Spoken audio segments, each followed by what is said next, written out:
Excellent గా ఉంది. ఉమ్, ముందు కాయ సైజ్ ఉంది, చివరి దాకా ఒకే సైజ్ ఉంది, ఉమ్, రంగు ఉంది, ఉమ్, తెలపరలేదు. ఉమ్. ఉమ్. తోట హైట్ తోట అయితే నెంబర్ 1. నెంబర్ 1 ఉంది. నెంబర్ 1 ఉంది. ఉమ్, కాయ సైనింగ్ బాగుంది, ఉమ్. తాళు శాతం లేదు. తాలు శాతం లేదు. ముందు ఇప్పుడు దాకా కూడా తోట ఒకే బిర్రు కింద నుంచి పై దాకా కూడా ఒకటే కాపు కాసింది. ఒకే కాపు కాస్తుంది. అవును.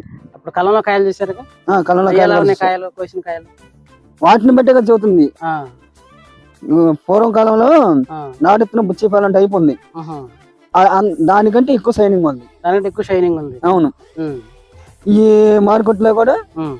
ఫస్ట్ ప్రైజ్ రేటు పడుతుంది. ఫస్ట్ ప్రైజ్ రేట్ పడుతుంది. అవును. తోట మీ ఊర్లో మీకు తేజ రకాలు ఎలా ఉన్నాయి, మీరు వేసిన రకాలు? మా ఊళ్ళో తేజ రకాలు వేయలేదు. ఆ, అయితే ఇసుమంటి చేను నేను 7-8 చోట్ల కూడా ఫీల్డ్కి వెళ్ళాను. ఆ, ఈ హైటు, ఈ సైజు, ఈ కాపు ఈ కాపు ఉండదు.